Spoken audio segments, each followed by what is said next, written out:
Behold the man. Behold the man.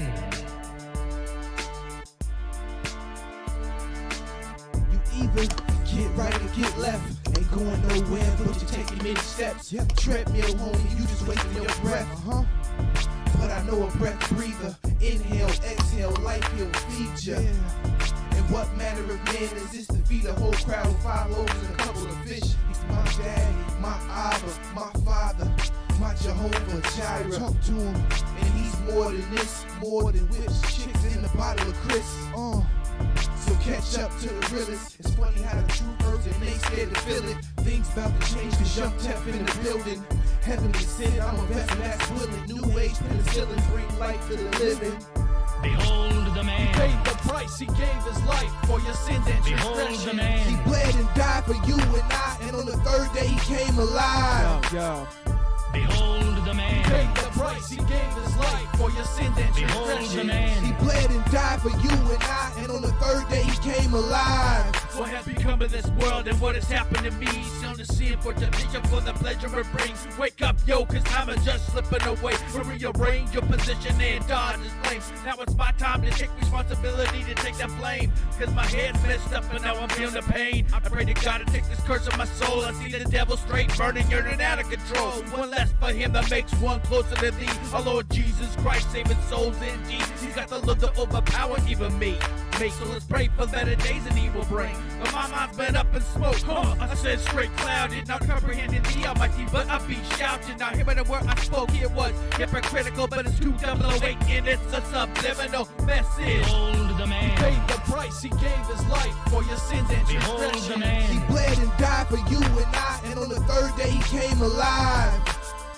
Behold the man. He paid the price, he gave his life for your sins and Behold the transgressions. man. He bled and died for you and I, and on the 3rd day he came alive.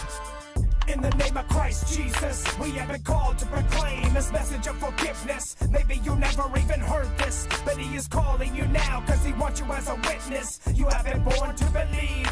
It's like an instinct inherent, ingrained in your conscience. He is our Father and Savior, and so we sing and praise and exalt our Creator. Follow the truth and believe.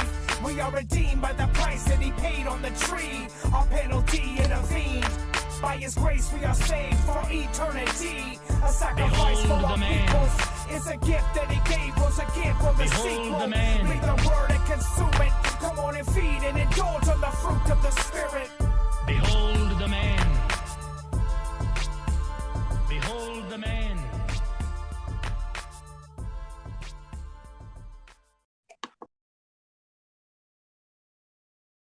Hello, everybody. It is, what is today? It's Saturday, November 7th, and we still don't know who the president is. But I want to welcome Mark Opheim to the channel. Welcome, Mark. Thank you for having me. It's a pleasure. I am glad To you're be here here. because I think you have knowledge of a subject I don't study at all. And so we're going to learn some new stuff today. Biden did not take it, and I'll tell you why. The Hegelian dialectic order out of chaos is not done yet. There's going to be more litigation and recounting, and it took 35 days for Bush to win when that whole recount happened with Gore. But don't worry, there's going to be massive chaos and major riots when Trump is actually reelected, and not that I'm looking forward to that. But anyway, let us know if our sound is close or if it's way off, guys. I know you will, but I need to know that I'm not extremely quiet or extremely loud compared to my friend Mark here, who's going to teach us some stuff about chronology. Real quick, Mark, before I just want to say, I'm going to treat this like a podcast unless Mark sends me a link to show you guys. I'm probably just going to keep the image up. So I will tell you if there's something I want you to look at. Otherwise, this is a podcast tonight. Just listen and learn. So Mark, real quick, why don't you tell us why this became a subject that you wanted to study? Well, I grew up in a rather conservative church, and believe the biblical narrative from very young. But when you get older, it that you learn more and you gain more understanding about things, and there are always challenges to your faith and your understanding of things as truth, or what have you. But so I had to ask questions of myself, and I went to a public school, and I wondered, well, how do I don't know, defend what I understand to be true? And I mean, somebody doesn't have to do that all the time. I don't think it's possible, but when it comes to the Bible, a lot of people treat it like a mythos only, and I think that it's more than that, because it has aspects of being an account. And what an account is saying that it's a narrative, but also with anchored to dates, places, times, events. It's not a fanciful place like Lord of the Rings. We have actual claims of things happening in the past that we should be able to dig up and find or trace. So after a while, I got kind of frustrated because I didn't think that I could reproduce anything that would help me in conversation with people about Christianity or our shared narrative or whatever. And then I got into, well, I found Eugene Faustick, who's was the developer of this particular form of biblical chronology or analysis, and I studied under him for a few years, and unfortunately passed away in 2007, I believe. Maybe it was 2008. And I've never seen anything like this. But anyway, I don't want to ramble too much. Well, let's go back to, you said, your upbringing. What is it, the denomination that you belong to? I grew up in the Lutheran Church Missouri Synod. It was a rather large synod, and then it broke up in 1974 over some of these issues. But it's a conservative synod, and I think we have a lot of good things to offer when it comes to theology. Okay, so you think that's like the best church? I think that a lot of churches have their own problems because of modern times, and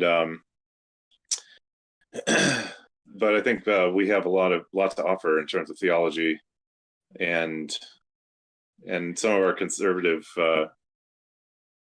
background. Like, if you see on the LCMS website, they will tell you that they believe the Bible in its narrative is not just a bunch of stories. Yeah, okay. So good. I think that I have this argument with my parents because my dad likes to say that it's just stories, and he even gave me a book on a guy who wants to tell us how the different parts of the Bible, or some of it's just artistic, poetic writing. And you could say that about David for sure, but I don't even think David was trying to be a poet. I think he was just laying out his heart and his feelings. But there's these people that want to teach that the Bible is just, oh, it's just. But I think it's very clear when Jesus tells parables that those are specific stories to try to show the kingdom of heaven on earth, and that they are stories that he's making up to make a point regarding what the kingdom of heaven would look like on earth. But I don't see anywhere else in the rest of the Bible that says we're just supposed to take this as a story that didn't really happen. And would that chronology fit into what I'm saying? You're trying to show that these things did in fact happen, or I'm asking sincerely. Well, yeah, you have well, it's interesting. The Bible, it's a collection of books. It's a narrative that's held by a people. So so the trick is understanding how can we see it as what's the continuity in it. And for example, when you have in the Old Testament, in the Tanakh, as Jews hold the Old Testament, in case you don't want to offend Jewish people who say Tanakh, but there's a chronology. It's unbroken. for all intents and purposes, from Genesis creation all up until Nebuchadnezzar and the first storming of Israel and first temple destruction. And so because you have that, and because it's anchored to things in creation, now you have something that you can actually look at and analyze. And in 1974, they were arguing over whether or not this book should be treated as a higher critical document, where we can go, well, yeah, these are stories, but the true meaning is this and this. But because of the presence of that chronology in there, it's like you can't get away from that. You have to deal with it sometime. And so that's why Mr. Fosdick got into this study over that argument. He said, let's settle it like men and analyze it. So do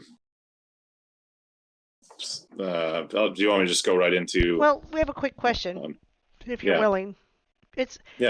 So questions necessarily don't go in the order that you intend to speak. So we want you to go. We want you to just get into it here in a second. But we do have a question right away. Do you know when the Bible was quote unquote created? Now, of course, we know that different books were written and put down at different times. So I'm not sure the exact question, but since he asked two questions, I'll add the second part. He says, did the Bible come out of the Dead Sea Scrolls, 66 books? Did they come out in 1666 is what he's saying. Do you have an answer to that? I saw that question. I wondered if we would touch on that because, the Bible as a number of books, if you take the conservative view, Moses wrote the Torah a long time ago. Let's just say the 15th century BC. Obviously, not everybody believes that, and the Dead Sea Scrolls were probably, I think, compiled or finished in maybe the 2nd century BC. So they're much later, but they were only found like 50, 60 years ago, but the oldest text that we had was 1,000 years ago, the Masoretic text. I'm trying to remember the names, like Codex Leningrad or something like that. But so we have these old texts, and but the fact that the Dead Sea Scrolls appeared preserved for 2,000 years allowed us to compare, at least textually, the Tanakh with those, and they're very, very close. One could say that it's closer than even the New Testament writings, which were written in Greek and a little bit more sloppy, and not to judge it too much, but it's just the way it is. So the Bible was written over a long period of time,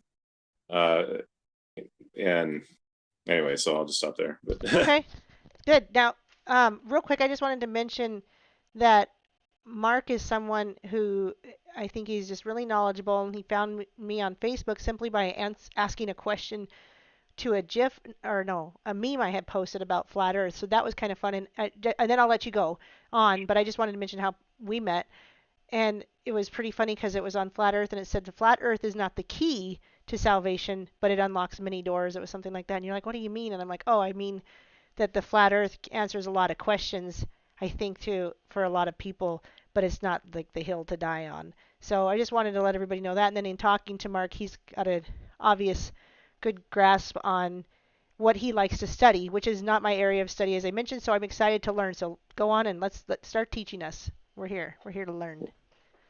Well, and what's fun about this is that the sun, moon, and stars are kind of independent of the Earth itself, and so like we can examine those, and anyway, so. And I agree with you. I agree with you that it does say in the scriptures that they were put there so that we would know the times and the seasons. Right. Yeah. They're cycles, and everybody uses them. They're worldwide, and they've always been there.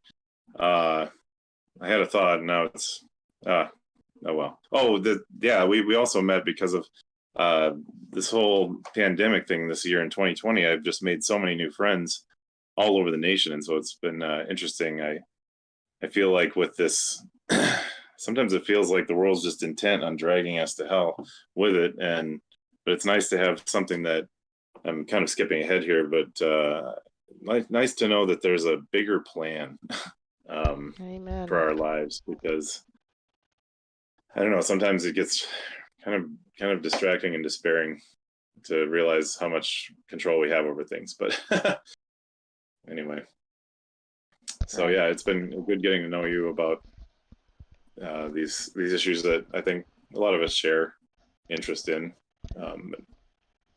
I concur. So, would you like me to just get into some of the rudiments of what chronology is? Yes, please. Yeah, just for if everybody else here is way smarter than me, forgive me. You tell me exactly what it is that Bible chronology that you study is about. What does it mean? What are we doing here?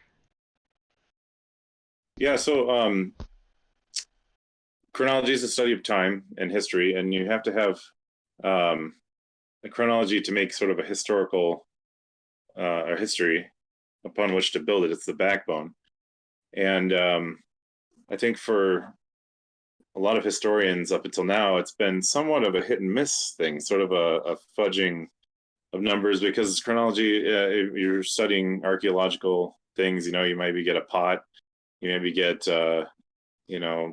some sort of carbon dating. You may get something that it doesn't have it's not an exact science. And you can get more exact are going to be documents that you find historically that may have some information, may have like the Romans had the year of the consul. Every year the consuls would change over, and so you have these things that help provide clues as to making a history, a story, to making that backbone.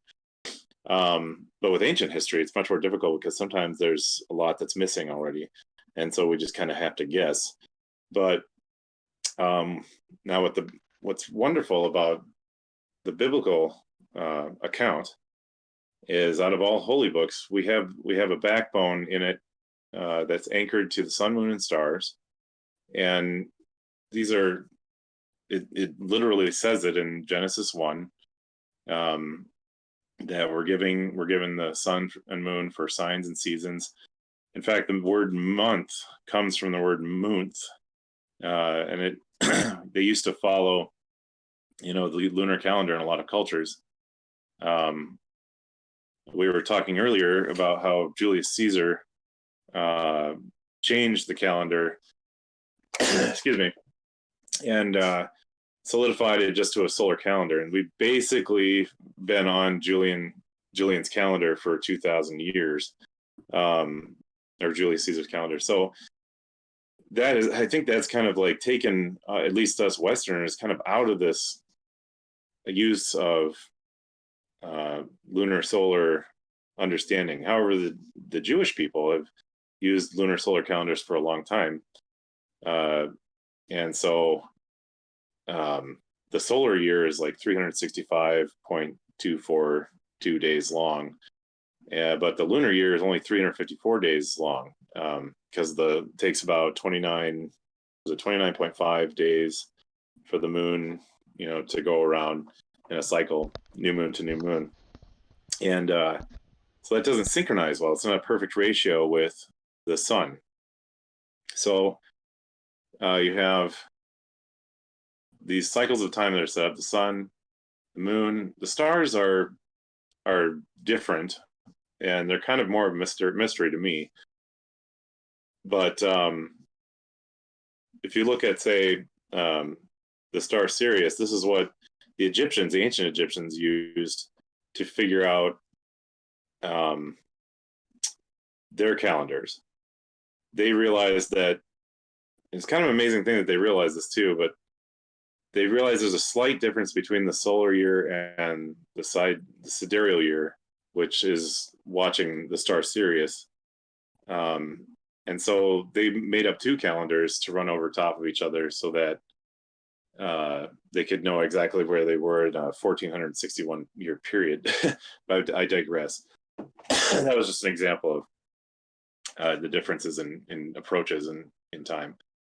But so anyway, if you go into say Genesis 6, I believe, where we're told that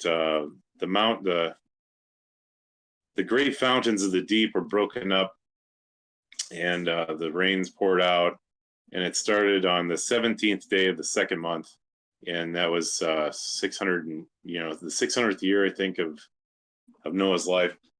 Excuse me. Don't worry, everybody. It's And just the COVID. yeah, it's GERD. Anyway, no.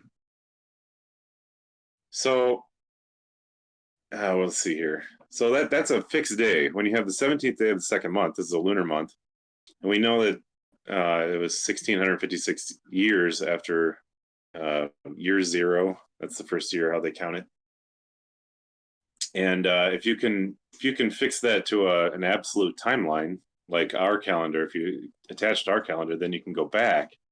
And you can see what day that's on. Excuse me. So then we have, you make a timeline. You have to use the information that's in the Bible. And sometimes it gets to tricky points.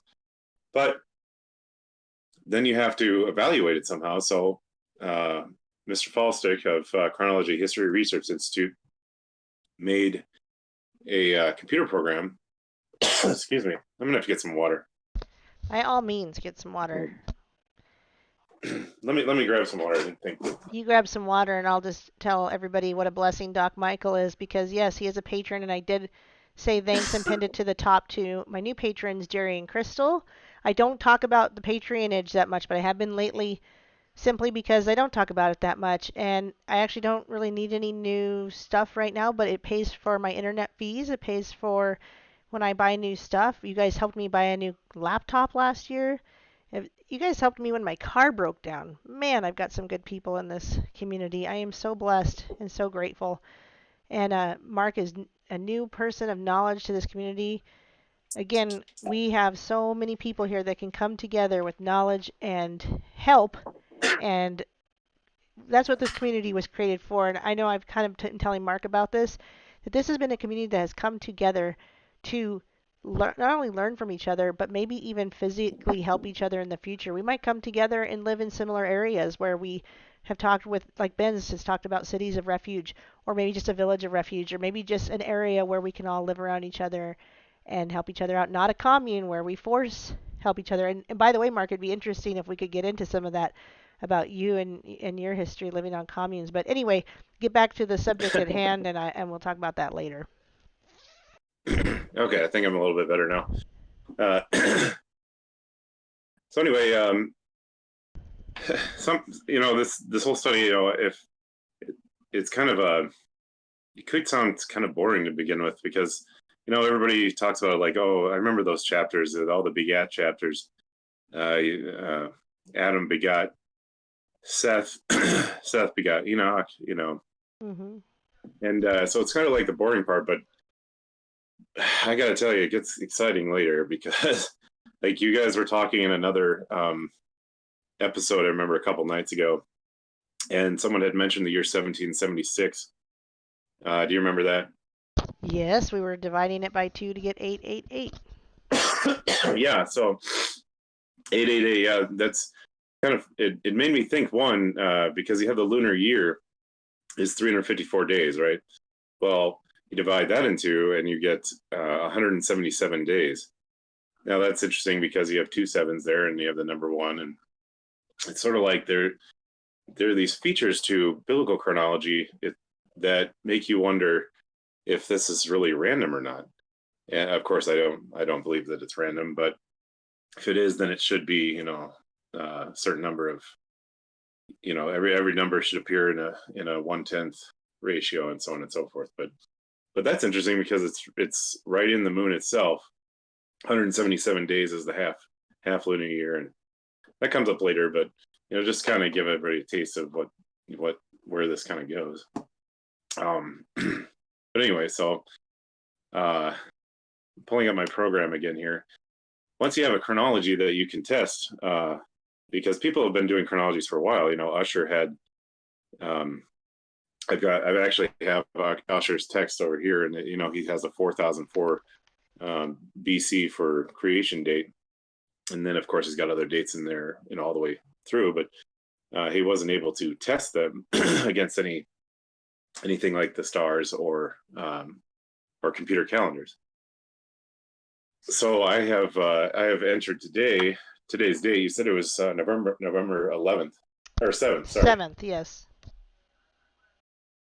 So I just entered it in the program. It's Marcheshvan 21 6020 AM Anno Mundi, and it says Saturday. It's nice that it says Saturday. So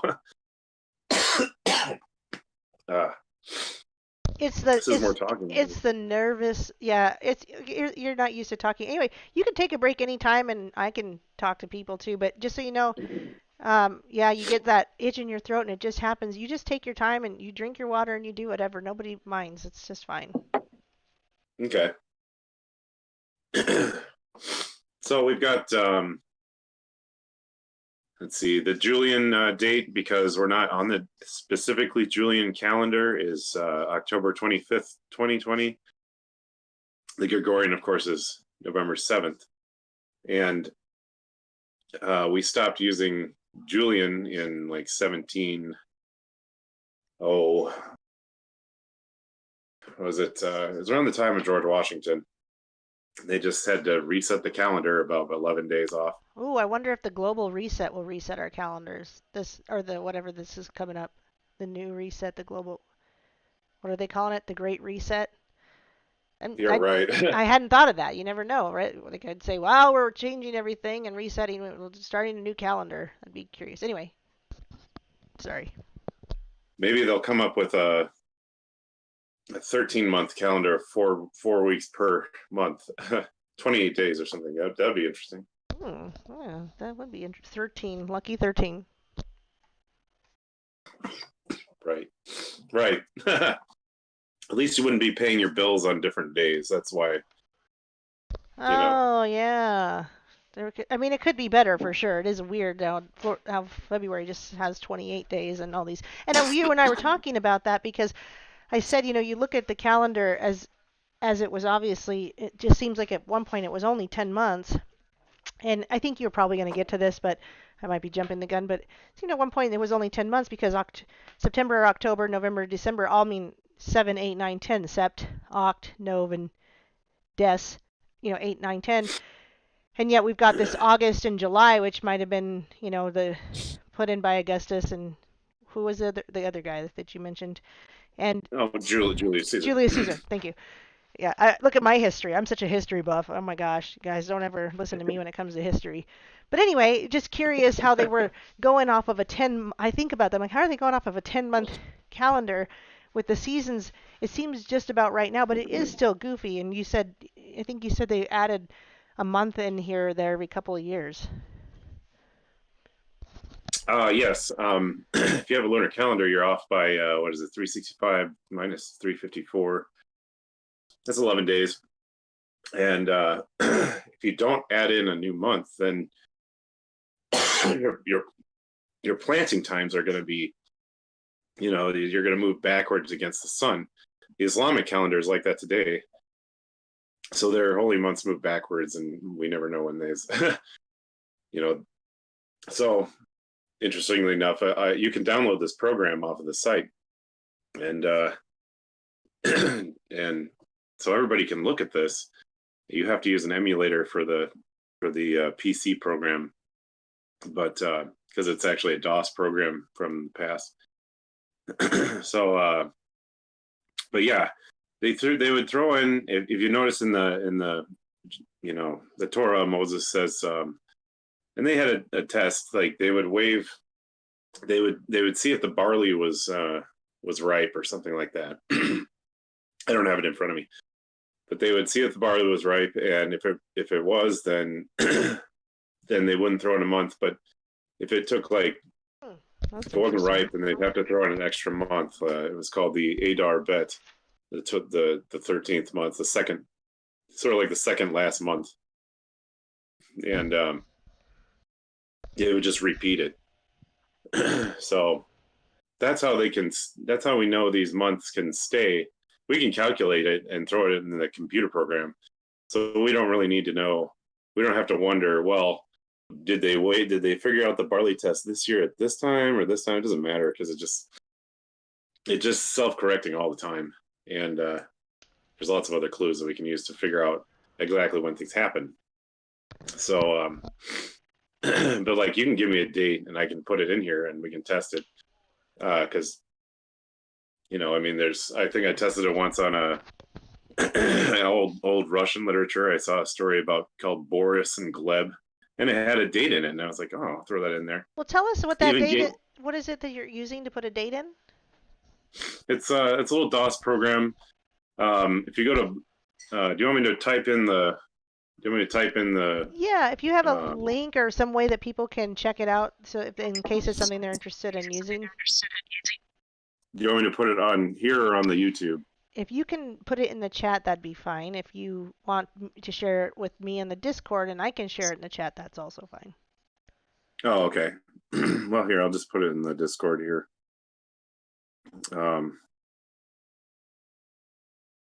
It's BibleChronologyBooks.com. I think it's .com. Let me make sure. .com, yep. Okay. And so BibleChronologyBooks.com. it's just got a simple site on it. It's but you scroll down and you can click the program in the blue text. You can get the last book that he put together. It does a lot of the explanation in here. It has some of the really, really cool stuff later on in the study. Otherwise, he has some other nice texts that deal with specific, areas. But so what you're saying is you can put in a date and it tells you what? It tells you the day, because the date is not the same as the day. Those are cross-referenced material. So, but then it also synchronizes, the Jewish calendar, the Julian, which you have to have for astronomical purposes in modern astronomy programs. That's just how we use it. The date that we have, the Gregorian, has the two Egyptian calendars that work against each other. Has the Islamic calendar because after 630 or 690, that became in existence. Has the Olympiads. Every 4 years there was an Olympiad, and so when you have ancient Greek texts, and I haven't gone through all this stuff. I've kind of picked this up again as a hobby because my life took a diversion, but now I'm sort of getting back into it again. But anyway, so you have the Olympiads, and it gives the year in the Olympiad 1 through 4. It doesn't always show this, but it shows like the Seleucid calendar, which was an ancient Greek calendar, and those become necessary for certain things. It has Jubilee years and Sabbath years, and finally priestly cycles. And these are very interesting because you have David, who 1,000 years before Jesus set up priestly sections, 24 sections that would rotate every week. And I think they were based on what town they were from. So Jerusalem was one of them, and so on and so forth. The question, they've never really been able to figure these out as to how to count them, because we didn't know if they restarted or if they ran continuously or whatever. So when he was making all of his data, he was inputting it in, and you can cross-reference all of this information now within a blink of an eye. You don't say you have a chronology and it's wrong. A lot of these things aren't going to be correct. They're going to be the wrong day. They're going to be the wrong, week or whatever. But he went through his whole chronology that he made and was able to test. I think that in the Bible, there's about 30 specific dates some of them are very clear, like that flood date that I gave, the 17th day of the second month. Some of them you have to kind of interpret from the text, but anyway. And then once you have that, then we can attach it to modern day calendars. Can I bug you for the quick question before I forget that somebody Absolutely. asked? What about leap Yeah. year or current leap years? What do you say? What do we have those for? Well, those are again to because the year is not just 365 days. That every time the Earth turns, it doesn't quite come all the way back to the sun. So there's about a quarter of a day left before it can actually come back to the sun to make a full day, and that builds up over time. So we've figured that out. I mean, the ancients figured that out too, but they, like Julius Caesar, didn't have it as precise as we have it now. So the actual solar year is 365.242,199 days, and it's an incredible amount of precision. You know, that's like six decimal places. So so we throw in on every 4 years and every 100 years. You can see like every 4 years is dealing with the fact that you've got 0.25, but it's not exactly 0.25, so it's 0.24. So now you have to do it every 100 years, and you can just see that from but we can put that all in the program. So the program specifically thinks that the Earth turns, that it's a round globe hurtling through space at 666,000 miles an hour, whatever it is. Or it's not based on that at all. Isn't that a fascinating number? It is funny how they decide the speed of everything, as the world turns. Well, if it,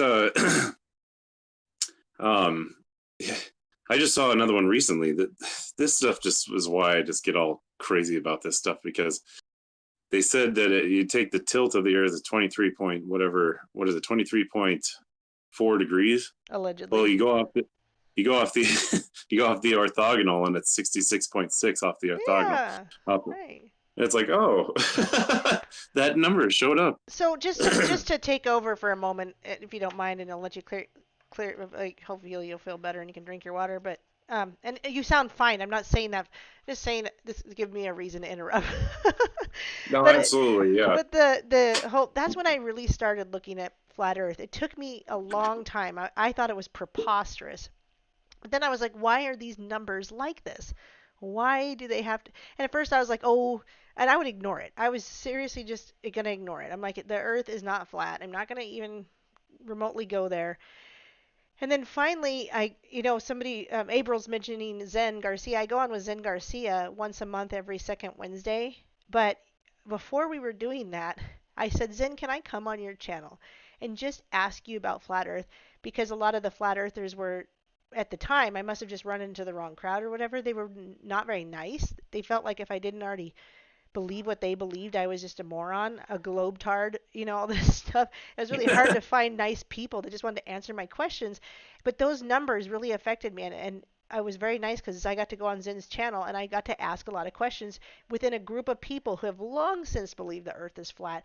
And a few of them were impatient with me, but most everybody in that chat were so patient and so kind, and they answered my questions, and I couldn't argue any of it. But the point is you and I agree that it doesn't matter whether it's a globe or whether it's flat, that the moon and the stars and the sun were set there, it says so in the Bible, so that we would know the seasons and the times. I'm looking through the chat, people. There seems to be some good understanding of time here, just in the few people that are on this on this chat link. Some pretty smart people here. Right. I'm in good company. That's right. And I'm not. You're teaching me a new subject. Y'all know this stuff, and I think that's what's cool, is we don't all know everything, and it's fun to say, you know what, I don't know anything about this, so I'm here to listen to you. So yeah, go on. Well, one of the reasons why I'm on here is because I want other people to get involved, because I think that there's more, there's more to this than, I mean, time is still going on, so if people find find new and interesting things about this. I feel like I've found some things on my own, but Dr. Gene Falstick, who was studying this before, he'd studied it for about 30 years until I ran into him. And so, I mean, I'm hoping that everybody will jump in and go, hey, look at this, you know, and then we can go, oh, you know, that's amazing. Or, you know, sometimes I wish that I could get someone who was a savant, because they have these weird things about calendars. They just seem to love. Wapner at 5. They can think, right. I mean, they can tell you what day it is, you know, or how many days that it's been since a certain time, and so on and so forth. But that's when this gets really fascinating. In terms of flat Earth, I had a thought recently that it occurred to me that we really do think flatly about things. I mean, we put the map on a flat piece of paper, so I think that affects our thinking about the Earth and how, and it kind of, in my estimation, it kind of limits some. Anyway, I don't want to go down that road. You can go down any road you want to. No one's going to get upset.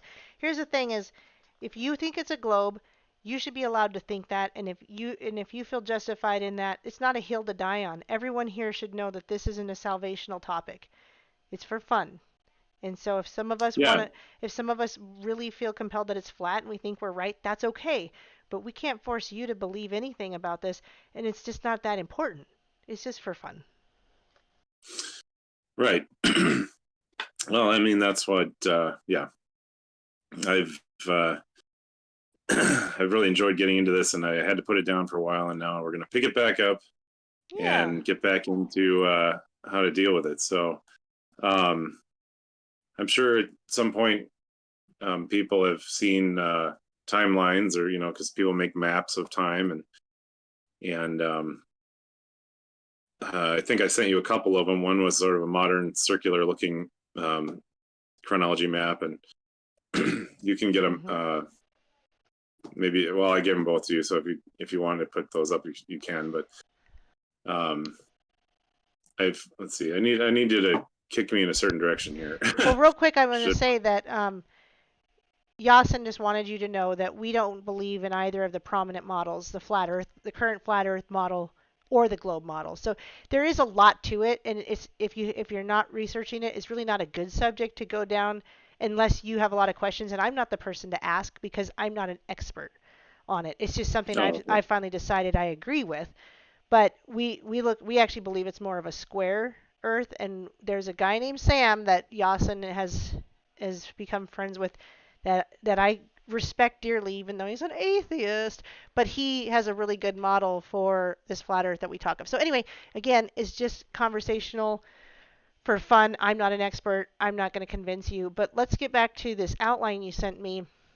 We talked about, did we talk about, we did talk about that. You talked about there was a 7-day week, which David also added 24 priestly sections. Tell me about that. We didn't talk about that yet. Okay.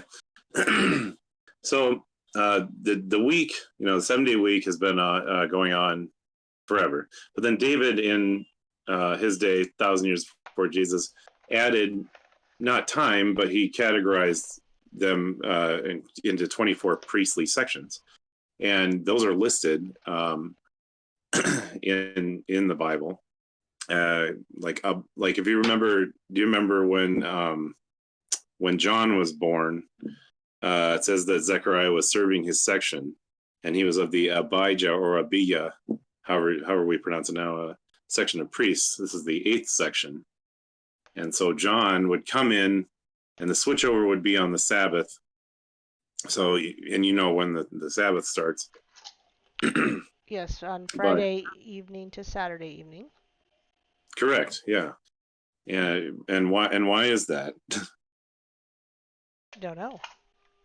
Well, the Genesis says that it was evening and it was morning, the first day and second day. So it always says evening first, and I think that's why, or that's why the evening always begins a new day, and the time when the sun goes down, that small amount of time between like actually going down, and that's called the between the evenings. So the evening of the day and the evening of the night, there's a small sliver of time they call it between the evenings. Anyway, that's another sidebar. But yeah, so David added these priestly sections, and I think if you'll, it makes me wonder. I'm not an expert on the Book of Revelation, and I feel always uncomfortable talking about the Book of Revelation because it's so, I don't feel like I understand it very well. But you'll notice that there are 24 elders in that book, like in the early chapters, and they all worship God around the throne. And it makes me suspicious that there is some connection between that and the priestly sections. But anyway, so those are things that if you know who is serving at what time, then you can synchronize that and confirm as well. So is that more for like the temple or wait, there wasn't a temple Correct. until Solomon, though, was there? Right. Well, the first temple was destroyed in the 6th century, or wait, yeah, and then of course Solomon's temple was the second temple was rebuilt, Okay. and but they still ran these priestly sections through that. Okay. You know, that didn't stop, or according to our study, they were continuous, which makes it really nice for later study of the intertestamental period, which is a difficult period. It's not it hasn't been easy to sift through it, and it's sort of allowed certain perspectives about prophecy, and a lot of books have been written based on some of that missing time, I guess you could say, in the Sure. last century. Yeah, I watched the whole show on that missing time, and while it was really compelling and I enjoyed it, I couldn't possibly repeat it. It was a lot of good information. Um, I should since we're talking about that, I should say, like, I was just reading today to review, but you know, the Seder Olam is the Jewish history of time. I think it was finished in the early, maybe 2nd century. It's Talmudic writing, and so in that, it fixes the 2 temple destructions as being exactly 490 years apart. And this is where chronology becomes really important, because you're like, well, that means that shortens that time between AD 70 and we say 588 BC, when the first temple destruction happened. So that's like 650 year different. 650 minus 490. It's like 160 years or so. And so it's like, well, that's a lot of missing time, but it's been sort of I don't know, what do you want to call it? Sort of it's hidden the timeline from. I believe it's hidden the timeline from Jewish people, because if you notice their history, their timeline says 5,700. You can just pull it up on the internet. The Jewish, Jewish year. They have a newspaper that says 5,900 or 5,770 or something like that. I can't pull it up right now. But that missing time really throws things off. Let's see here.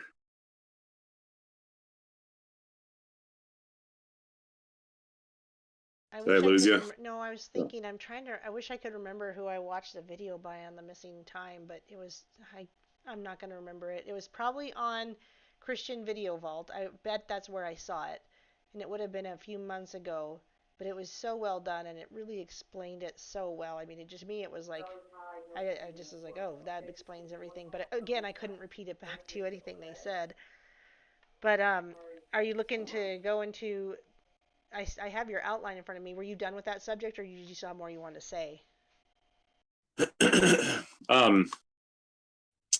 Well, let's see. I'll just cover a couple other things. The Sabbath year it doesn't appear very often in the Old Testament. It does appear. There's times like in Jeremiah and other places that it mentions that they should have given back the land, or every seventh year you were supposed to forgive debts, and on the seventh year, which is 49 years, the land was supposed to return, which invokes a lot of interesting economic things about Israel's life. But these are also things that we can check things. So what's interesting is, like, say you have the Seder Olam, and the Talmud actually gives some chronological references too. And one of them is that the first temple destruction happened a year after a Sabbath year. So, this makes us excited now, because we can type into our program and find out which year that was. So we have, let's just say, if you have to enter, I'm just going to type it in here.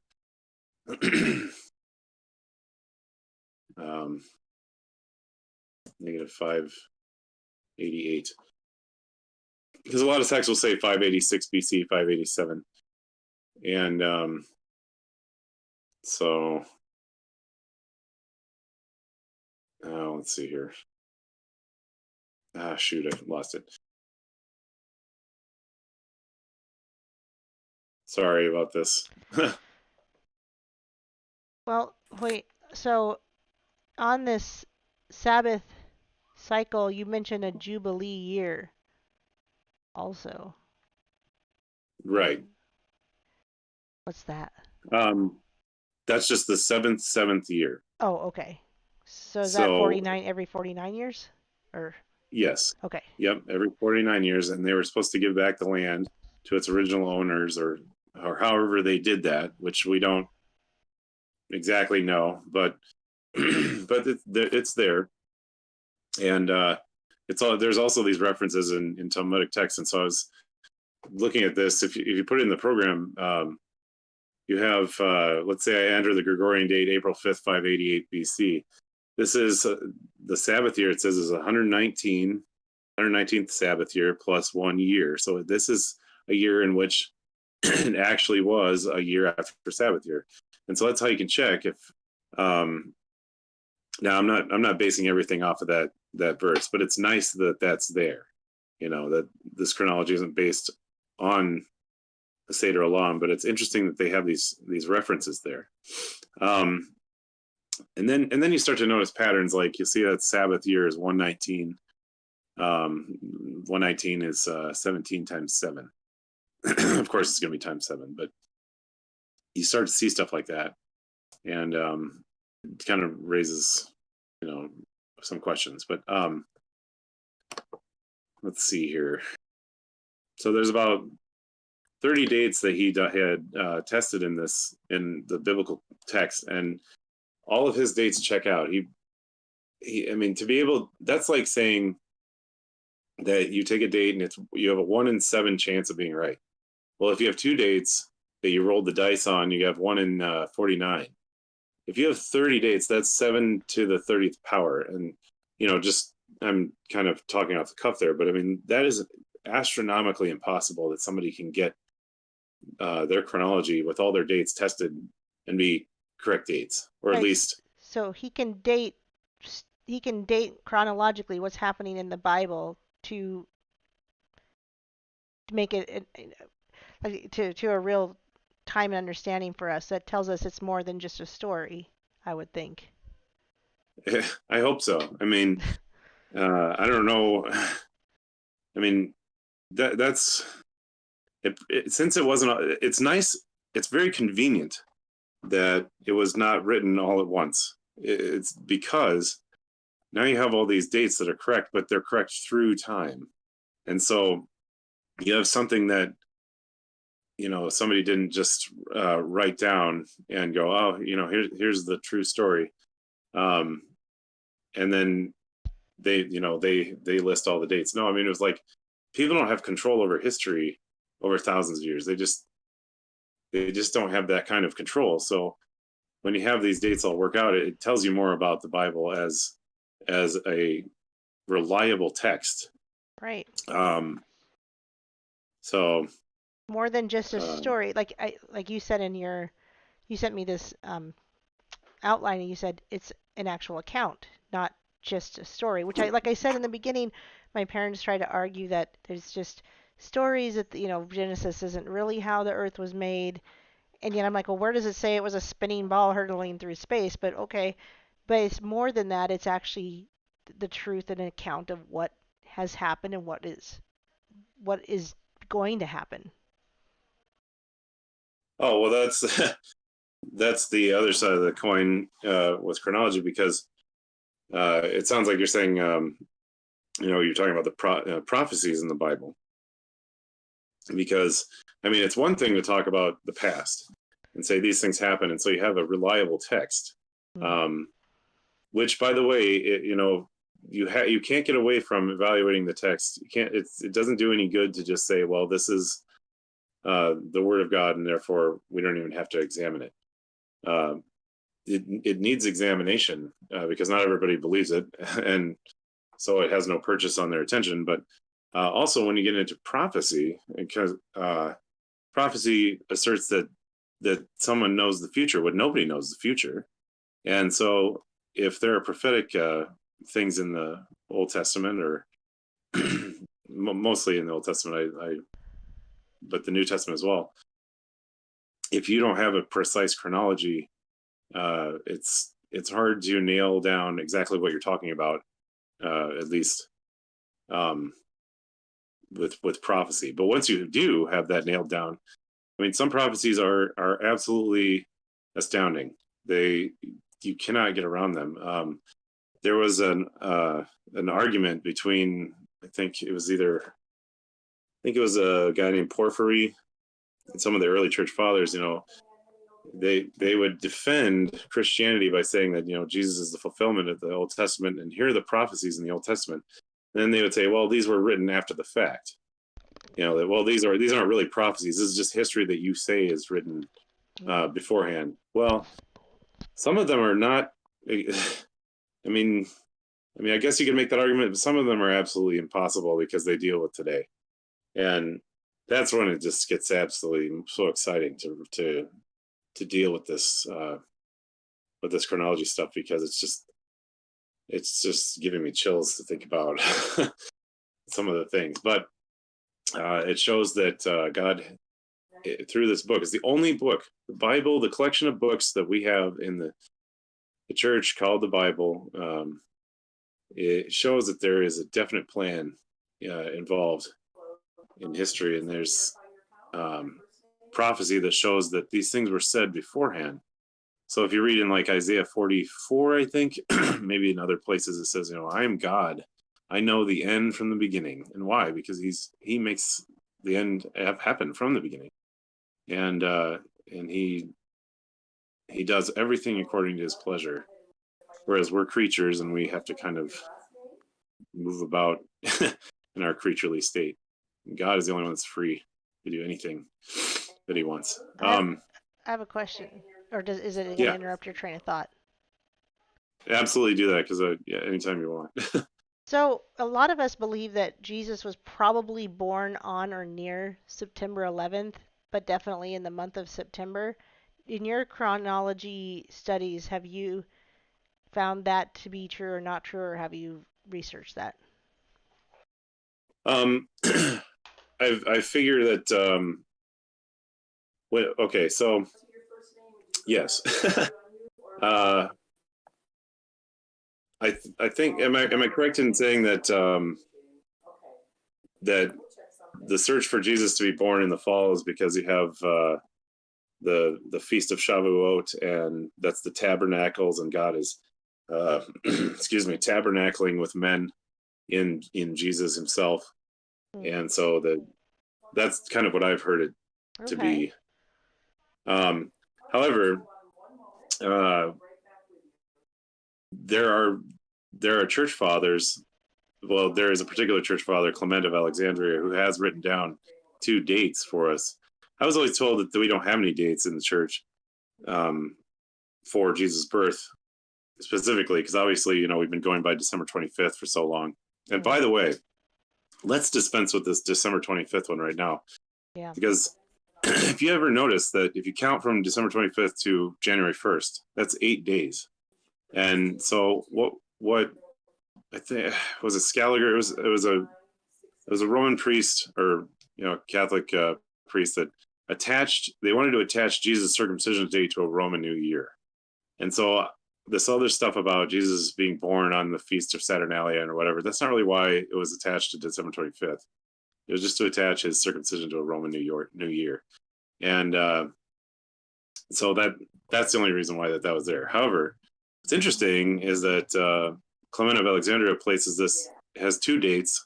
One is Farmuthi 25 and one is Pacom 25. And those are both Egyptian dates, and you can enter them into the program. And there's more information about this on the book that's on the internet that I gave you earlier. But that plus the other information places him in the spring at May 14th. So we're just going to put that in the program here. Let's say May 514, negative, ends up being -6 BC. And so then with the program, we find out that was ER 27, the second month. ER is the second month.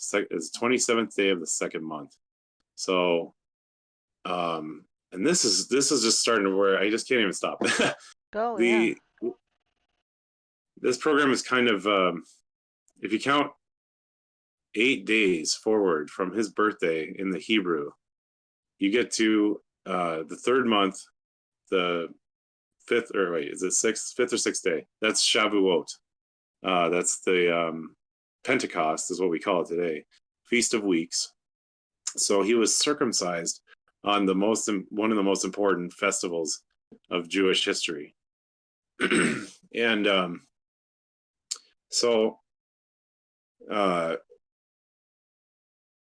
anyway, so that's what you need the analysis to figure out which is the more probable date that he gives. And it's interesting that he gives the 25th. So I don't know if that had any influence on the fact that we said December 25th or not, but you also notice that because he synchronizes it to May 14th, does that date mean anything to you or any of your listeners? To which date? July 14th? May 14th. May 14th. Not for me, but I'm not that. See if anybody else in your educated. I know where there's a lag. We got to give him like 30 seconds. Yeah.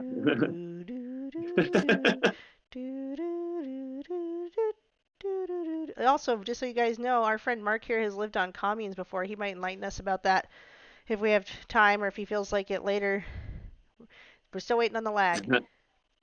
And he decided that the next time he lives on a commune, it's going to be better than the last time because it'll be his rules. Okay, May 14th does mean something to me. What does it mean, Doc? Yeah, that's interesting. They didn't have COVID then. Did you actually say 2014 or did you just say May the 14th? Yeah, it's May 14th. But I mean, it's interesting because it also means a lot to me, not because of to me personally, my mother's birthday is May 14th. And some other people that I know were born on May 14th, somebody from my past. And but also, I don't see it up. Nobody's answering, so go ahead. Oh. Well, Israel in 1948, the flag went up and May 14th, and they became a nation. So it's very strange that is exact same day. Now, and to make it even more, to increase to compound that, we can just look at the dates here. So this is day number 1,459,193. If we get a pen, or I'll just bring up a calculator. If you take today's... Justine says, who became a nation? And you said Israel, right? Israel became a new nation. And, all right. Let him get the calculator. Oh, my door fell. Excuse me. Oh, here's a pen. So if you take these dates, 1,459,193. Isn't? I mean, we don't even think like that because we haven't had to. That we're thinking in the actual exact days. Now I'm just gonna input what it is for today. So let's see, May 14th, 1948. Sivan 5. Okay, so let's day number 2172512. And so we'll subtract those.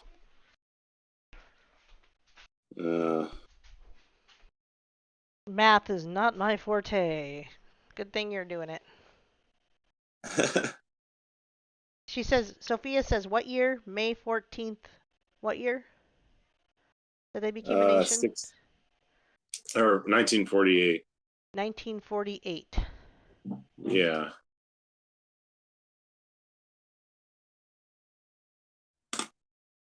Let me see here.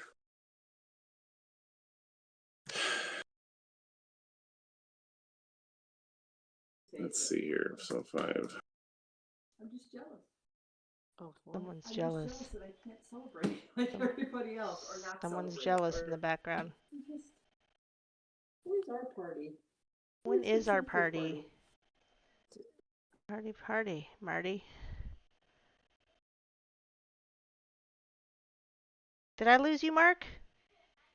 No, I'm just, well, anyway, the program I'm using, it says the numbers are supposed to be 713317.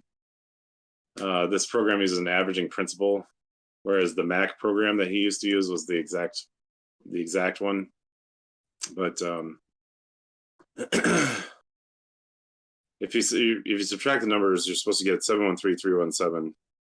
Mm-hmm. But I'm getting, let's see here, let's try it again. I might have entered it wrong. Ooh, Justine is making sloppy joes with cheese. I'm coming over. But I'm going to have the best nachos tomorrow because I'm making barbecued chicken nachos. Which it's not a lot of barbecue sauce, but I'm just letting everybody know that I cook the chicken in pineapple juice for like 10 hours. And I shred it up and just put just enough barbecue sauce on it. So it's not dripping barbecue sauce. And then you bake it on nachos. And I'm going to add cilantro and feta cheese and olives. It's going to be delicious. I love cilantro. Oh, good. Well, you're welcome to come over. From what I hear, though, it's about a 19-hour drive.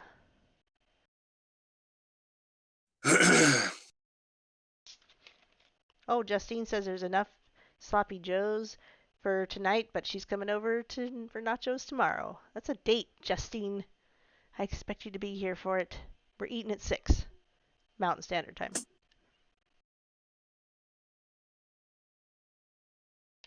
Which is what time it is right now.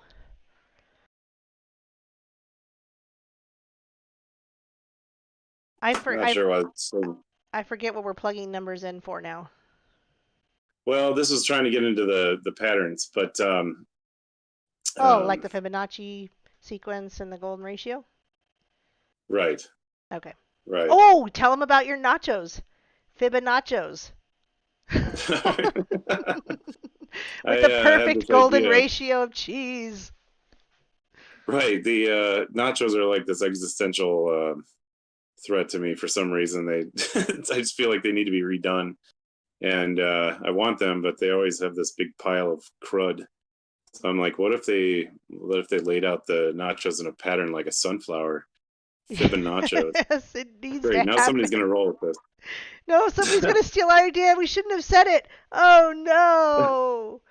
Quick, patent it. Get a patent on it ASAP. The Fibonaccios with the golden ratio of cheese. Oh man, it'd be so perfect. NPC says I do the fib spiral with my salad dressing. Yeah. Well, there we go.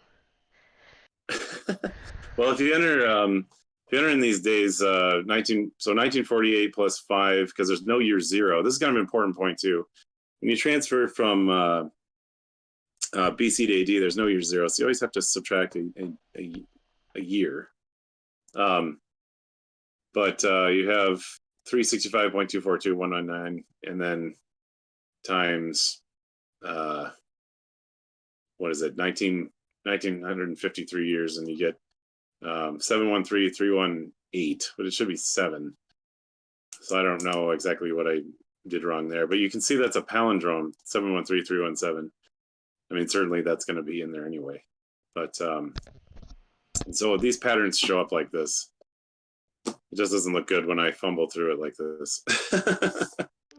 Well, luckily we don't have you like your computer screen up and we're not watching you. We're just listening to you. We're waiting.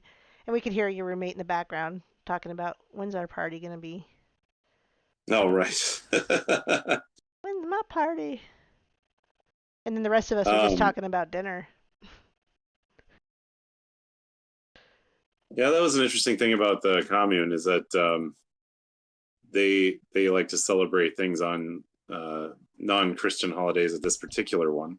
So they'll have a winter solstice, winter and summer solstice party, and a spring equinox and fall equinox party, somehow thinking that that's going to get away from Western Christianity. But lo, as luck would have it, we can now reconnect the Bible back to these astronomical things. So, for example, if you go all the way back in this program to, if you go back to 4001 BC, that year is what the year that his timeline has as the first year. So you go into an astronomy program at the first month, which is a lunar month, and we'll just type that in here, 1, and you have to say 0 for the year. So it's interesting because the first day of the first week is a Sunday, or day 1, and it's the first, also the new moon, or the first sliver of the new moon should be visible at that time too. And this is March 27th at that time. So if you go into an astronomy program and look at March 27th, or the week before in particular, you get some pretty spectacular astronomical phenomena. You know, people look for conjunctions and things like that today, like, oh, this star is by this one or whatever. Well, in that week, on day 4, which would have been, let's see, March 23rd, I think. Well, it would have been rolling over into Thursday. But you have the moon, Venus, Mercury, and Mars. Earth, well, Earth because we're observing, but the moon, Mercury, Venus, and Mars, all in a straight line, like they are like right next to each other.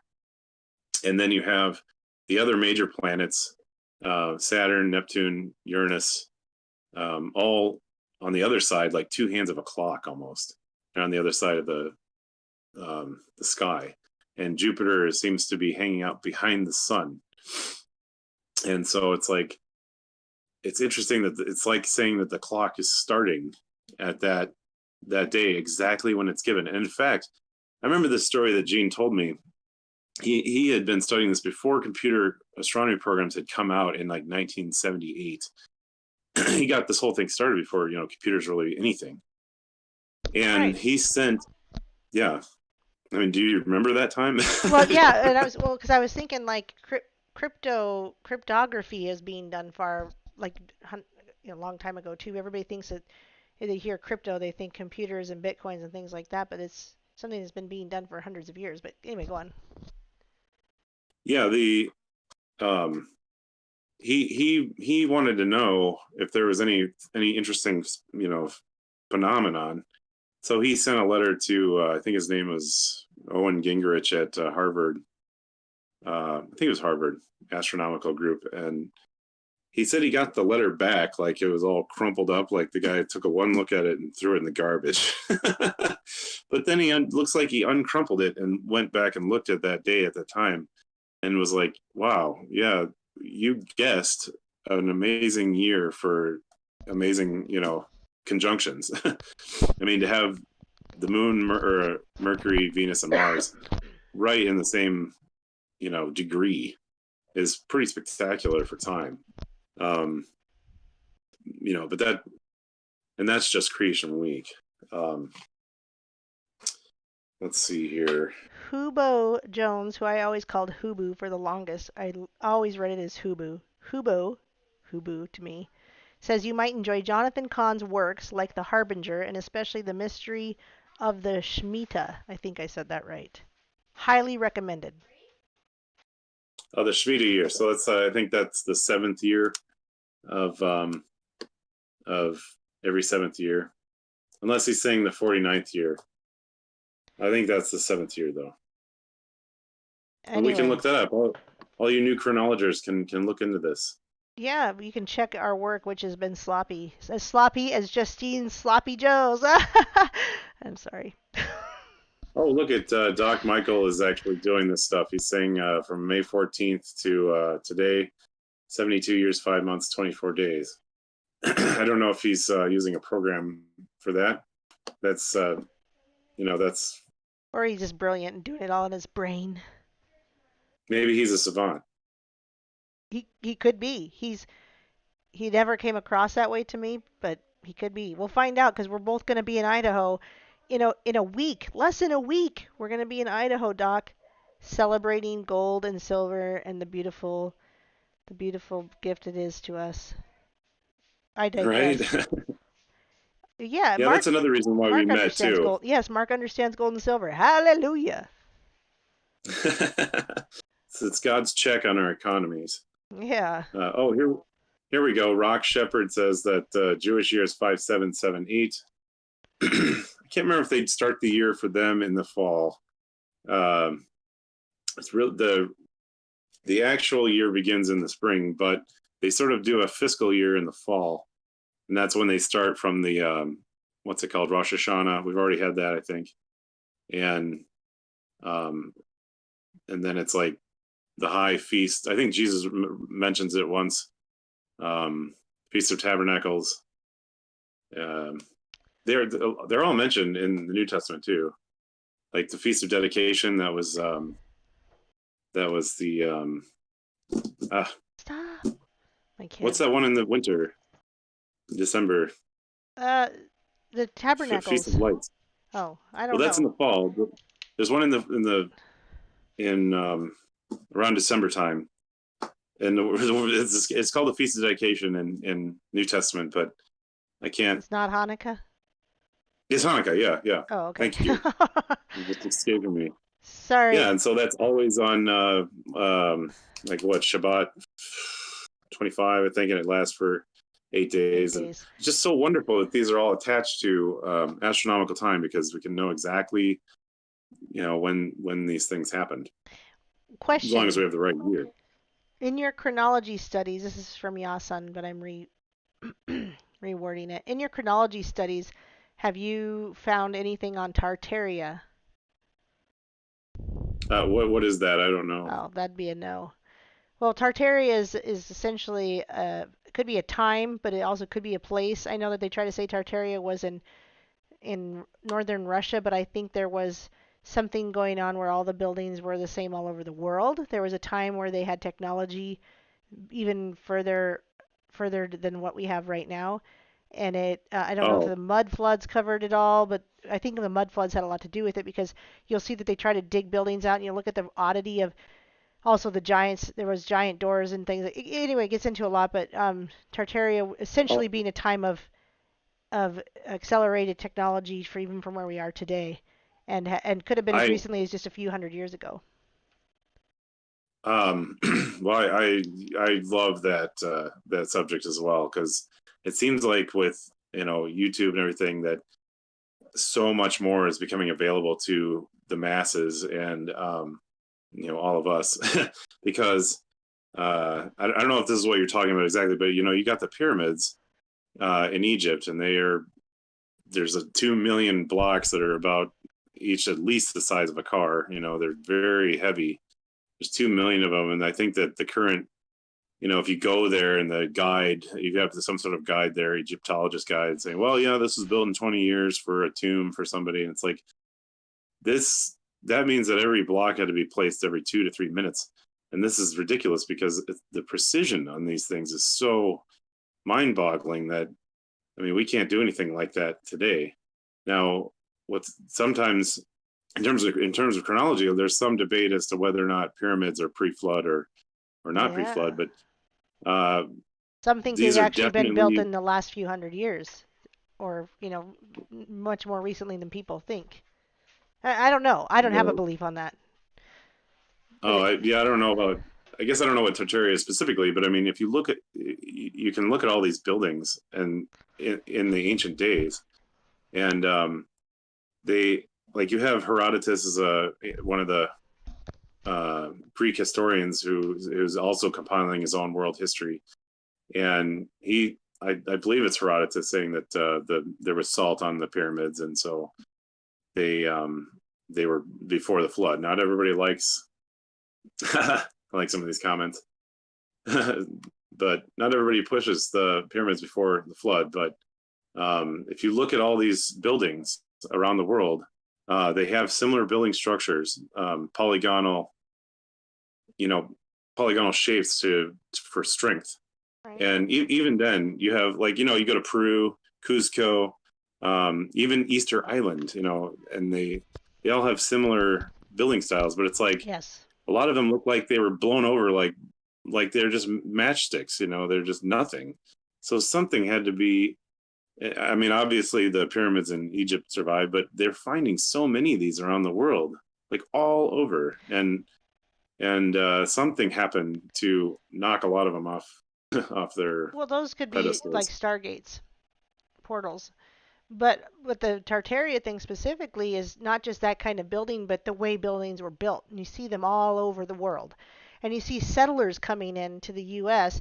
and like trying to dig out old buildings. I've seen pictures of it. There's settlers in their covered wagons, and they're digging mud away from already built buildings that look like buildings all over. And we're just supposedly came and took America from Native Americans, and that's all that was here before.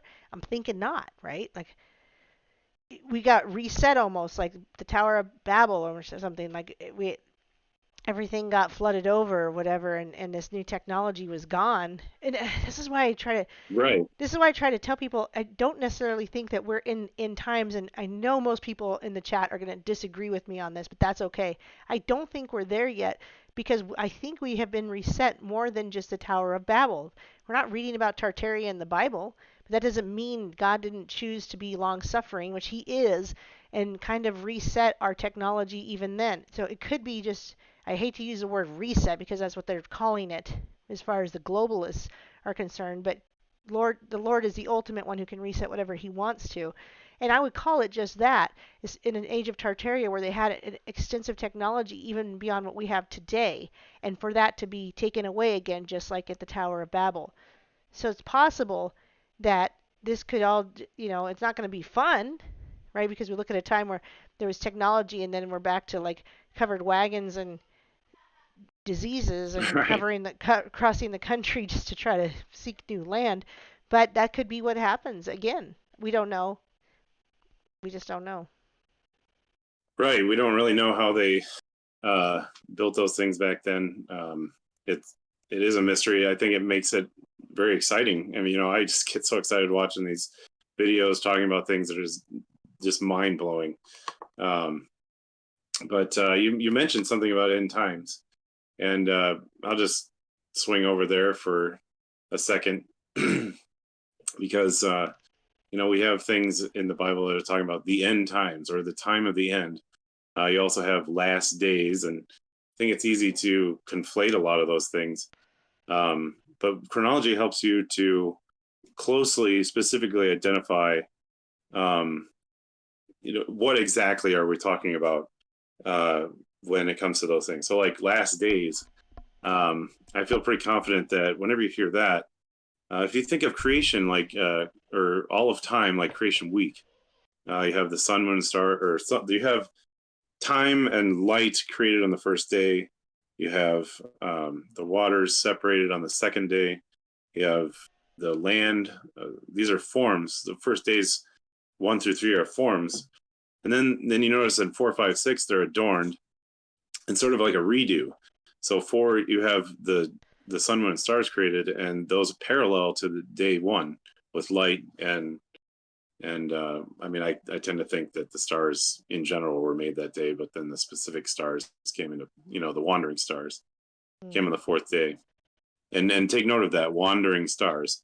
But then on the fifth day, you have the fish and the fowl. They populate the waters on the second day, and the air. And then man is made on the sixth day. So now we have 6,000 years. We're past the 6,000 year mark in time. And the Jews don't know that because they've got this problem with the missing time, Right. the 490 years. And where, of course, do they get that? The 490. This is I'm a sure trivia your question. I'm listeners going should to know lose. this. Okay. We'll see if your listeners Where can did the Jews figure get that the out. 400? They have an extra 490 years, right? No, they make the temple destructions, the first and second temple destruction, 490 years apart, and so this actually shrinks time by at least 160 years. And so if you add that to 15778, let's see how many. This isn't exact, but plus 100. I think it's like 100. Well, there's other years that are missing too because of interpretations of, say, the time in Egypt. But they should be close to 6,000, but they're not. So I tend to think of last days as as if you look at Creation Week, Wednesday is, or the fourth day is in the middle, and the last days are everything after that. And but when you talk about the time of the end, we actually have a definition, and that comes from Daniel 8. And it says that in Daniel 12 that to seal up the book till the time of the end. So if you take that to interpret, we wouldn't really understand Daniel until now.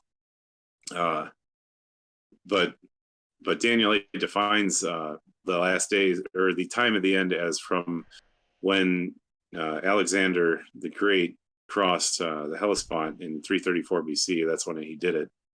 And then you have 2,300 evenings and mornings. So prophecy often makes a day for a year analogy. And so if we take 2,300 years, and from that point on, you get up to 1967, the 6-Day War. And I don't want to go into how precise that is, but it's absolutely astounding. And so that's 2,300 years. And the features of that, I mean, we can talk about that later, I guess, but I believe that we are in the time of the end because Israel has been scattered among the nations. They're the wandering stars. Sorry, excuse me.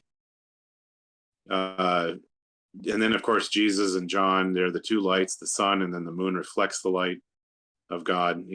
John begins by saying that. He's like, there was a man named John, and he was not that light, but he, it goes on to say they reflected the light of God. It's exactly what the moon does for us. And so they were kind of expected to come around then.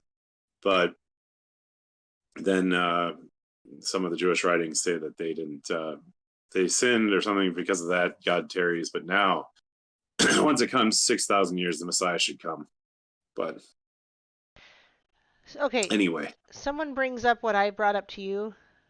Rock Yeah. East Shepherd says, did you hear about the theory that they added 1,000 years to our calendars? It's really only 1020. Remember me saying that? For instance, I think I remember you. Yeah, so for instance, like the year 1520 was actually depicted on maps and stuff as an I, and it was distinctly different from the 1. And so it would say like I-520 was changed to 1-520.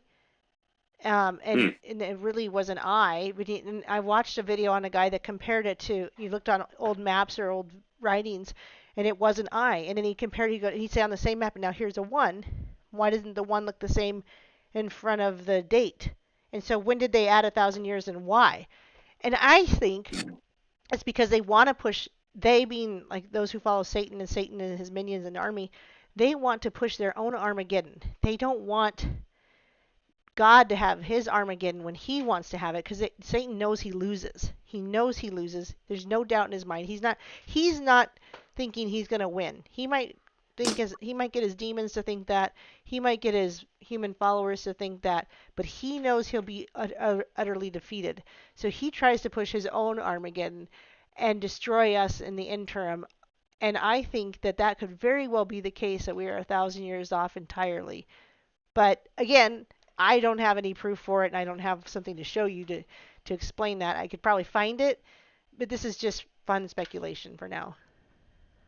Well, yeah, that'd be interesting to see what that is. I mean, if you eliminate 1,000 years, you have a lot of accounting to do. You have to. There's a lot of history and a lot of nations that you have to suddenly account for. Like, well, you know, there's all these things that have happened that have been written down. But people don't even know about Tartaria. We've had history completely washed and changed, you know what I mean? So, I mean, there's some things that, yeah, we can look to and say, that's history, and we can put numbers on that. But if Tartaria existed and we don't even know it, what about those years? Well, that'd be interesting to go into and see what that is. Maybe we can do that on another show. Yeah. I mean, it sounds kind of like an Atlantis kind of thing. Am I wrong in saying that, or I don't? Yeah, no, that's know. right. It is an Atlantis type. It's very much the same, but just more recently.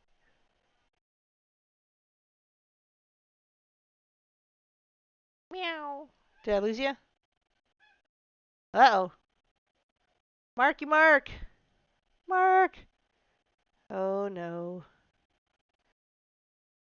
It looks like you're trying to talk, so if you can hear me, leave the voice and come back in. Because this happens sometimes. Oh boy. This might be it.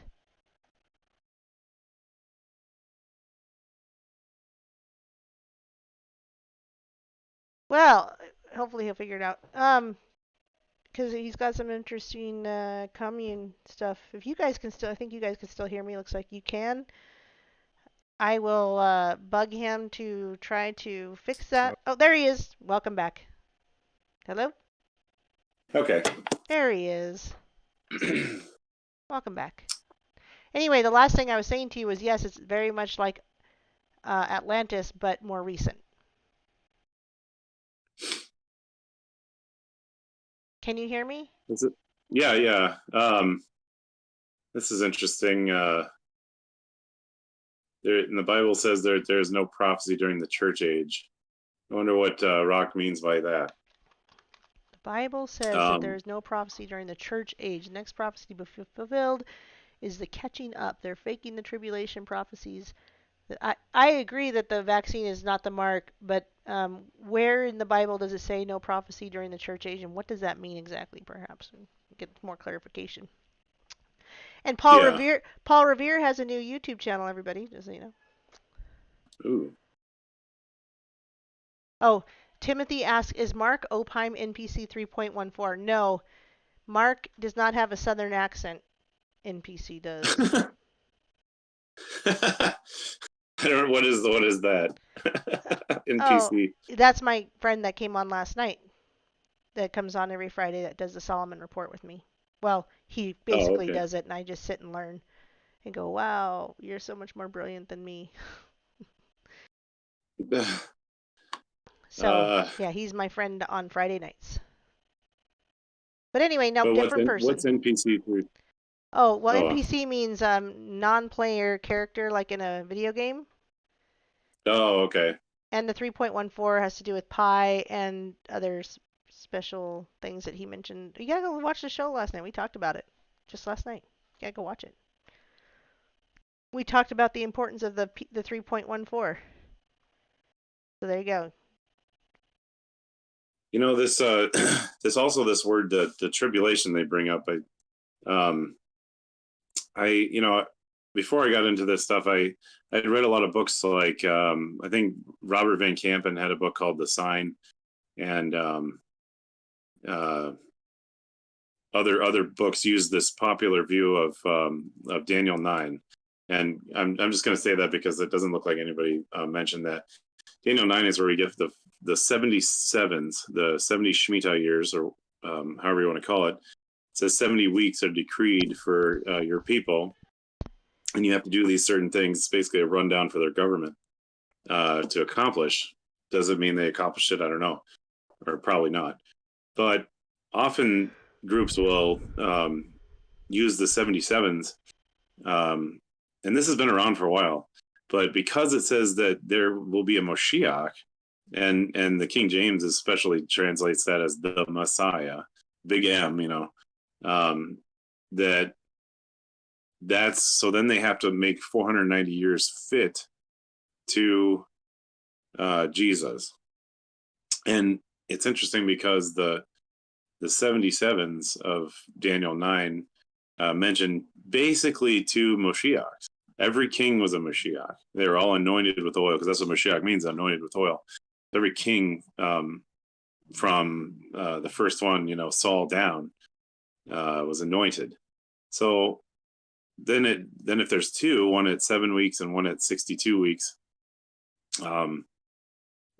which makes 69 total plus an extra week, the quest for the chronologer is to find out where that is, and not try to use a theological force on the text, but to let it play out. And so they will try to put the beginning of Daniel 9 in the 5th century in the 400s, so that it works out nice and neat when you get to Jesus in AD 30 or thereabouts. And then he can be cut off in the middle because he was cut off on the cross, and so on and so forth. Now, this is not to diminish who Jesus is, but telling Jews about this using Daniel 9 is difficult, because they know that Daniel 9 doesn't refer to Jesus, but also they don't have a correct chronology to be able to place it anyway. So that's another thing that gets really fun about this, is that that you see people like unite tribulation. That Jesus said there will be great tribulation, and so they think, well, that's just the 7-week period or something that's coming, or 3.5-week period or whatever, or a year. But the chronology helps us separate those things out. We don't have to look for a 7-year period or whatever, in which, I don't know, maybe Satan will become incarnate on earth at some time. I don't know, but it's really necessary to have a precise chronology to be able to know exactly what we're talking about at any point in the Bible, or the books of the Bible. Well, it sounds like something that will be coming in handy for we had a lot of good questions, more questions than usual, even including myself, on some of this stuff. So I think it'd be fun to jump into some of those things, like, is the eye 1,000 years gone, or is Tartaria just in the last couple hundred years and history erased it? Are we actually further in time than we thought? Are we less in time than we thought? Anyway, I think that'd be stuff like to come. That's what we're doing, is learning together, as I like to say it. Oh, here we go. Yeah. So Rock Shepherd mentions the tribulation is called Jacob's trouble. It says it interrupts the church age. Now, I feel confident that it actually is the church age, because you have the Jews kicked out of the land in AD 70, right? And it says that from that time on, there will be great tribulation, such as never been seen before. So if you have Israel in such tribulation for the last 2,000 years, I think that could be the correct identifier of what Jacob's trouble is. I don't think we need to see it as interrupting the church age, but it could be coincident with it. And I think that's another problem is because things are eclipsed. The moon eclipses the sun sometimes. It's hard to see them as different things.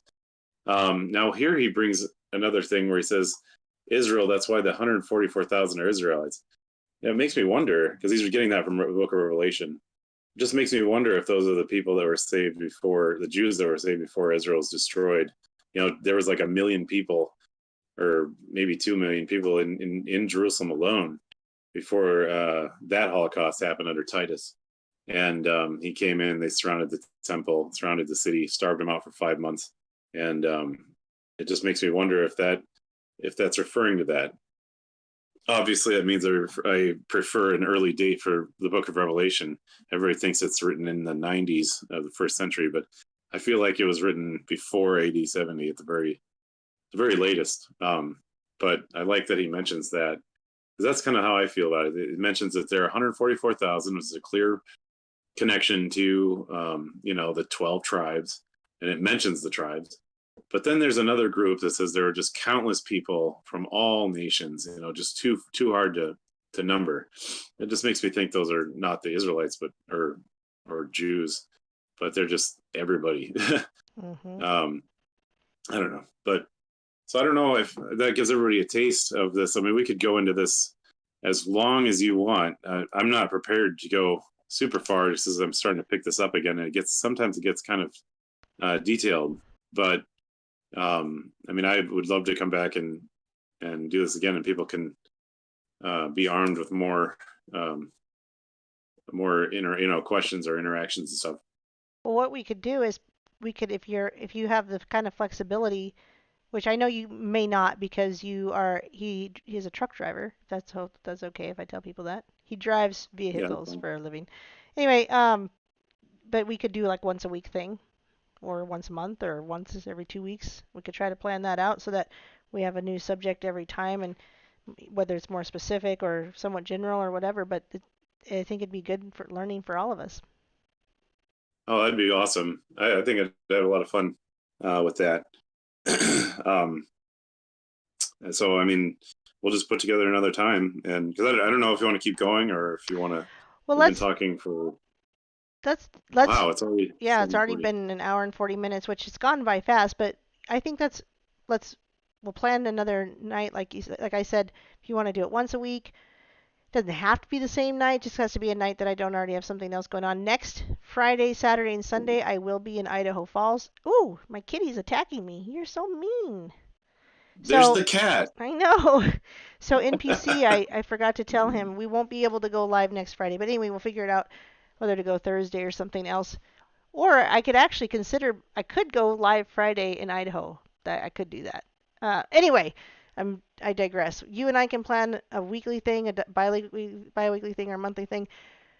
But so far, it's good information, and for me, like I don't know anything about this stuff, and I want to learn more. It's kind of a subject I've not really gone down and kind of avoided, but this will be a way to do it in a fun way because it's interactive. Yay! Right.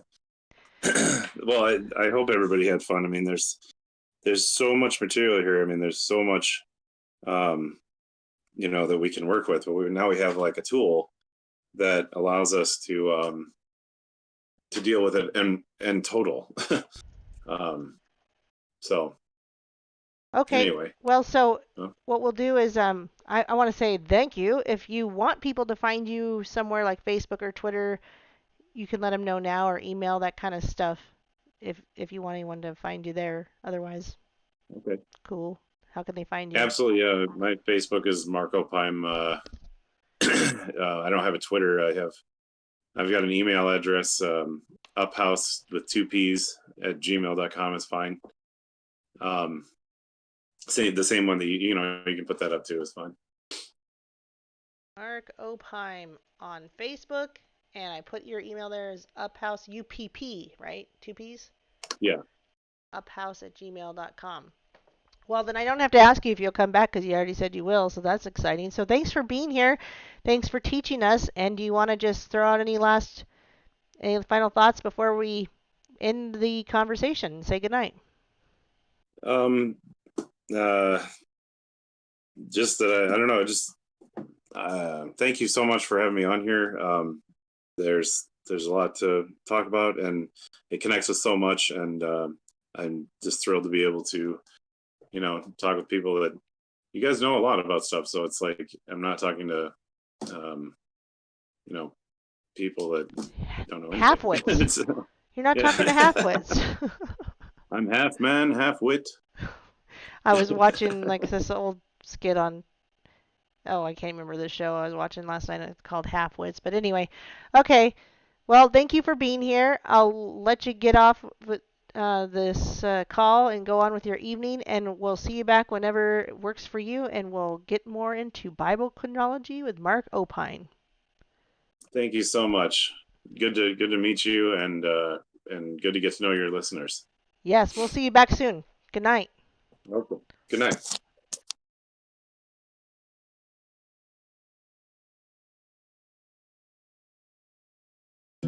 The Spirit of God is moving upon His people, and He is raising up a generation that is prepared for power that will touch this world. They lived amongst the ruins, they were the last human force. The remnant that refused to serve the robot Trojan horse. Forced to migrate underground, avoiding drones and scans. To navigate the darkness and give birth without implants. The time we knew was coming, the breaking of the seals. Unfolding right before our eyes, the Antichrist revealed. Technology advanced beyond the scope of human hands. Attached itself inside the soul of man and took command. But those who saw it coming were the fragment that remained. Avoiding the enslavement and the merging of all brains. They were forced below the surface in the darkness of the caves. Inside the belly of the beast to carry on the flame. Like relics from the past, they were progenitors of truth. No human leader but the word of God to show them through. But they counted themselves worthy to suffer for His name. A blessing to be living and rejoicing through the pain. They were born to be survivors, predestined for that time. Protected and preserved to be a witness to the blind. Like those who came before this, the Daniels and the Jonas, the Shadrach, Meshach, and Abednego's were in the furnace. Like Noah in the flood, they were preserved inside the ark. A chosen few remained and were uniquely set apart. The world turned all against them, yet their mission still remained. They lived each day alive in Christ and knew to die was gain. They have been in the wilderness, they have been in the caves, they have been in obscurity, they have been behind the scenes. No one has known their names, no one even recognized them, but they have been recognized by heaven because they have been seeking the face of the Father and calling on God behind the scenes. Heaven knows their name and hell knows their name. Now it's all a distant memory before the singularity. Long before technology invaded our biology. Like history repeating, it was written to unfold. These mysteries all leading to the oldest story told. They built upon the tower until Babylon gave birth. Attempting to be gods by making flesh and iron merge. Although we saw it coming, we didn't know it was so near. Some tried to look away, to ignore their deepest fears. But with each passing moment, it enveloped every mind. Through comfort and convenience and expanding human lives. Expanding information too explosive to contain. Beyond the scope and understanding of our tiny brains. It soon became the norm to transform the human form. The brewing of a coming storm we've never seen before. The day we started customizing children by design. And modifying DNA to make ourselves divine. First the powerful elitists all begin to get implants. The rich and famous followed suit to be the most advanced. They thought themselves enlightened, so much wiser and evolved. Most didn't know the root of all that's evil was involved. Uploaded all their minds inside an AI quantum hive. Made in the image of a man, the beast now come alive. They relinquished all control and put their trust in the machine. And extinguished any chance that souls could ever be redeemed. And God is bringing them out to the forefront in this time to change the course of history and change a generation and bring a revolution of revival. So one day, this last generation will step right into heaven.